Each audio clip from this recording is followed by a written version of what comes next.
এরে কামরুল ভাই, জিয়াব ভাই, খালতো ভাই, স্বাস্থ্য ভাই, হতো ভাই, বেগুন বিমানবন্দর গিরা দে, বিমানবন্দরে চলি যার গই পুলিশের সাবেক পরিদর্শক আইজি ওই যে আঙ্গ বেনজির আহমদ চলি যার কোন প্রকার তারে গিরন রান যান না। হেতে জন চতুর্মুদুন ধরা খাইবার একটা পরিকল্পনা করতেছে। দুদুগালারা জন গ্রেপ্তারি পরোয়ানা জারি শুরু করে দিব। ইয়ার আগে দিয়ে হাতে দেশ ত্যাগ দিয়ে লাইছি। এরে দেশ ত্যাগ দিবার আগে দি প্রত্যেকটা বিমানবন্দরে দরজা আটকা, প্রত্যেকটা বিমানবন্দরে গির হাতে কনবই যে আমরা সামু ভাইয়া। এই মেয়ারে চিনেন না? হা দুধের বাচ্চা হইতে সেনা গাঁর আবদুল্লারা, খালতো ভাইরা, মামতো ভাইরা, স্বাস্থ্য ভাইরা ব্যাগ এই মেয়ারে চিনি। এই মেয়ার নাম হল র্যাবের সাবেক প্রধান, পুলিশের মহাপরিদর্শক বেনজির আহমদ।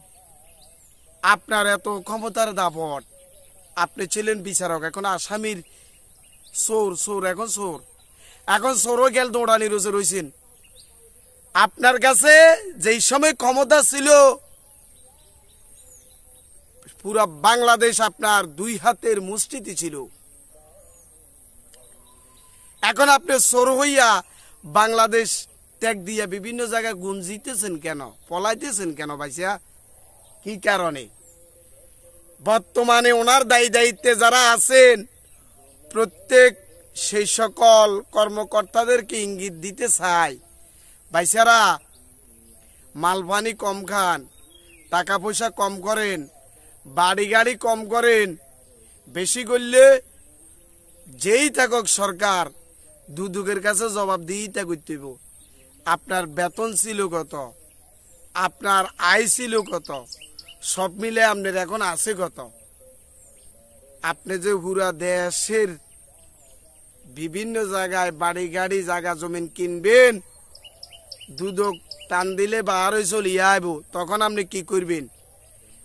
যাই হোক, সাংবাদিকেরা এক ছাত্রলীগের অনুষ্ঠানে প্রশ্ন করছে বাংলাদেশ স্বরাষ্ট্রমন্ত্রী আসাদুজ্জামান কামাল ভাইসা, আপনার কাছে আমাদের প্রশ্ন, আমরা যে বেনজির আহমদকে খুঁজে বিভিন্ন জায়গায় পাইতেছি না, উনি কি দেশে আছে না দেশ থেকে আগে টিপ পার হয়ে গেছে?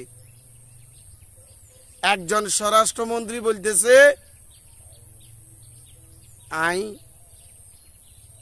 শিউর বলতে পারি না, আগে জাস্টিফাই করি চাইতে হইব হাতে দেশে আছে না বিদেশ চলে গেছে, তারপরে বলতে পারবো সে কোথায় আছে।